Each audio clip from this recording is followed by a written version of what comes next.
Assalamualaikum warahmatullahi wabarakatuh.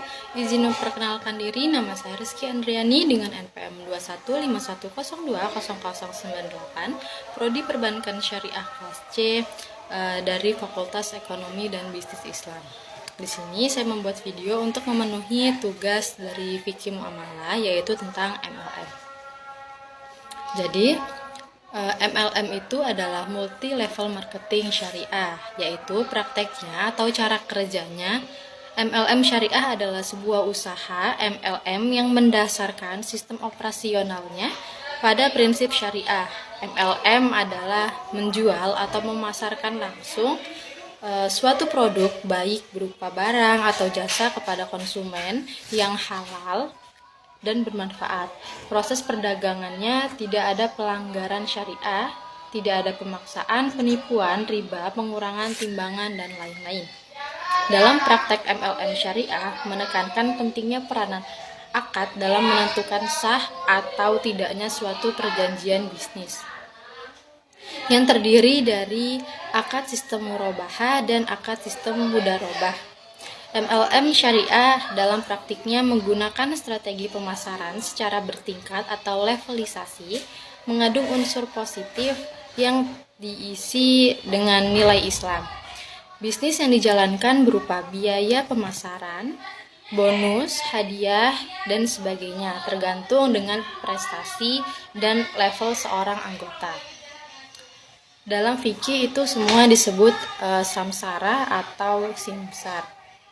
Contoh MLM yang ada di Indonesia yang benar-benar syariah dan yang tidak MLM dikatakan syariah apabila yang pertama ada produk berkualitas halal, thayyib, dan menjauhi syibal.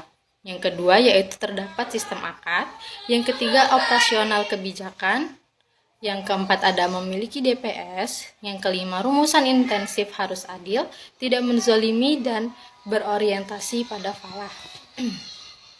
Selanjutnya tidak ada markup yang berlebihan, yaitu juga ada bonus yang diberikan harus jelas angka nisbahnya sejak awal, tidak ada bereksploitasi dalam aturan pembagian bonus. Bagian bonus harus mencerminkan usaha masing-masing, tidak memiliki menitik beratkan barang-barang tertiar.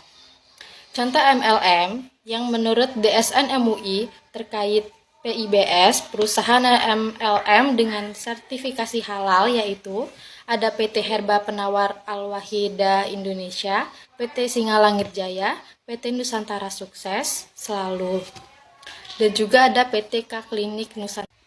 Sedangkan MLM yang paling populer di Indonesia tetapi belum terjamin sertifikasi halal yaitu ada Yongliung, Junisa Global, Emiway, dan sebagainya. Selanjutnya yaitu materi tentang franchise atau waralaba.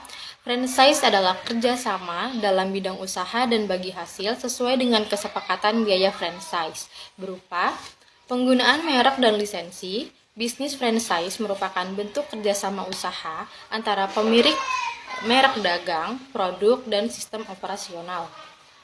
Praktek atau cara kerja franchise di Indonesia diatur dalam Peraturan Pemerintah Republik Indonesia Nomor 42 Tahun 2007. Franchise memiliki standar atas pelayanan barang atau jasa. Bisnis franchise mudah diterapkan dan diajarkan. Dalam prakteknya juga franchise di Indonesia diatur dalam Peraturan Pemerintah Republik Indonesia Nomor 42 Tahun 2007. Franchise memiliki standar atas pelayanan barang atau jasa. Bisnis franchise mudah diterapkan dan diajarkan. Dalam prakteknya juga, franchise dapat memperluas barang dan jasa memakai lisensi dagang. Pelaku bisnis berperan sebagai pemegang franchise.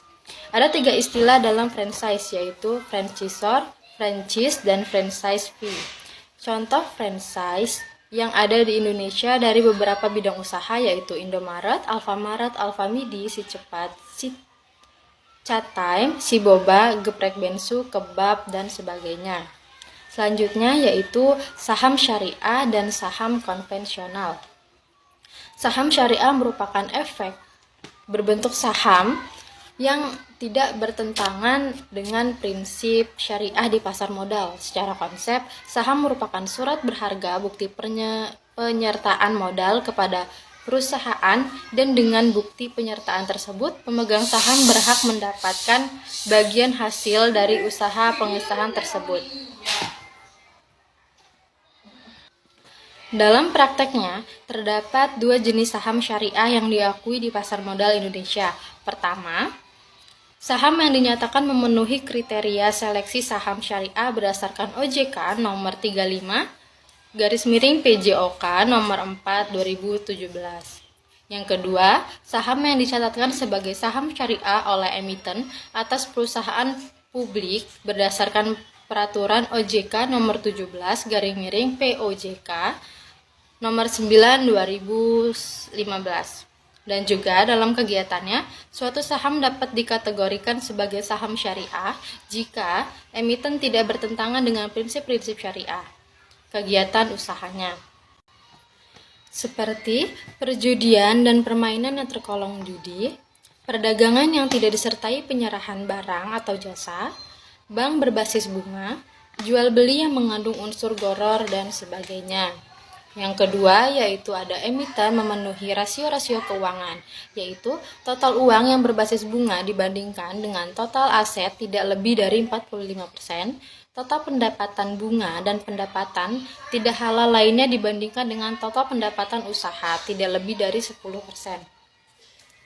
Cara menemukan saham syariah adalah dengan cara memilih indeks yang sesuai. Di BEI terdapat 3 indeks saham syariah, yaitu Jakarta Islam Index atau SII. Selanjutnya ada indeks saham syariah ISSI, Jakarta Islamic Index 70, yaitu JII 70. Contoh saham syariah yang halal MUI seperti TIKM dari PT Telkom Indonesia Tbk, BRIS dari PT Bank Syariah Indonesia Tbk, JPFA dari PT Java Comfort Indonesia atau Java, dan lain sebagainya. Selanjutnya yaitu saham konvensional. Saham konvensional adalah saham yang pada umumnya diinvestasikan oleh masyarakat dalam operasionalnya. Saham konvensional tidak menerapkan prinsip syariah. Investasi saham adalah aktivitas beli saham yang cara kerjanya menyimpan saham itu lebih dari 5 tahun untuk meraih keuntungan berupa dividen atau capital gain.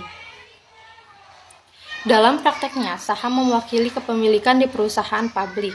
Saat memberi saham perusahaan menjadi pemilik sebagian, semakin orang banyak menjual saham, semakin tinggi harganya akan naik. Salah satu contoh saham konvensional adalah BBCA yang bergerak di bidang perbankan konvensional. BBCA termasuk konvensional karena kegiatan usaha perusahaan meliputi jasa keuangan ribawi yang tidak sesuai dengan syariat Islam. Ada pula GGRM yang pendapatannya berasal dari penjualan rokok. Selanjutnya, perbedaan antara saham syariah dan saham konvensional adalah kalau saham syariah itu yang pertama investasi pada perusahaan dengan kegiatan usaha sesuai prinsip syariah, yang kedua mekanisme transaksi sesuai syariah, yang ketiga prinsip bagi hasil jual beli dan sewa, yang keempat orientasi keuntungan dunia akhirat, yang kelima ada Dewan Pengawas Syariah atau DPS. Berikutnya yaitu konvensional. Selanjutnya yaitu bagaimana gambaran dari produk bank syariah yang ada di Indonesia dan contohnya. Produk bank syariah yang pertama itu ada kartu kredit syariah atau Islamic Credit Card, adalah produk inovasi dari perbankan syariah di Indonesia. Kartu kredit syariah lazim disebut dengan bidhaqo al-i'timan. Ada beberapa akad yang diterapkan yaitu kafalah, qard, ijarah, sorof. Kartu kredit syariah memiliki fungsi untuk berbagai kepentingan transaksi pembelanjaan dan juga penarikan tunai di ATM yang menjadikan riba atau tidak menggunakan apapun. Salah satu contoh dari kartu kredit syariah adalah BSI Hasanah Card. Selanjutnya yaitu ada tabungan syariah, yaitu simpanan yang penarikannya melalui beberapa ketentuan yang sudah dijelaskan oleh pihak bank kepada nasabah. Sarana penarikannya bisa menggunakan buku tabungan, ATM, dan internet banking. Ciri khas tabungan syariah adalah menerapkan akad wadiah, contohnya seperti BSI Tabungan Falas, BSI Tabungan Haji Indonesia, BSI Tabungan Pendidikan, BSI Tabungan Efek Syariah, dan sebagainya. Yang ketiga yaitu ada deposito syariah. Deposito banyak dipilih untuk berinvestasi. Selain mudah keuntungannya yang didapat juga lebih tinggi dari tabungan biasa. Deposito adalah produk simpanan di bank yang penyetorannya maupun penarikannya hanya bisa dilakukan pada waktu-waktu tertentu. Deposito syariah menggunakan akad mudharabah. Contohnya BSI deposito rupiah, BSI deposito falas. Yang keempat yaitu ada gadai syariah atau rohan.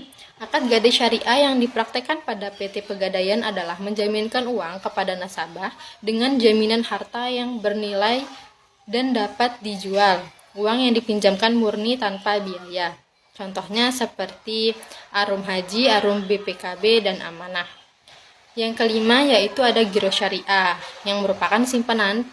Penarikannya dapat dilakukan setiap saat dengan menggunakan cek, biliet, giro, dan sebagainya. Giro syariah dijalankan berdasarkan prinsip syariah. Akad pada giro syariah yaitu wadiah dan mudharabah. Contohnya seperti BSI Giro Wadiah. Dan yang terakhir yaitu pembiayaan syariah ijarah, yang merupakan kegiatan pembiayaan dalam bentuk penyediaan barang modal baik secara sewa guna usaha dengan menggunakan hak opsi maupun sewa guna usaha tanpa hak opsi. Contoh adalah rental mobil. Penyewa memanfaatkan mobil sedangkan pemberi sewa mendapatkan bayarannya. Jadi sekian yang bisa saya sampaikan terkait tentang MLM. Wabillahi taufiq wal hidayah. Wassalamualaikum warahmatullahi wabarakatuh.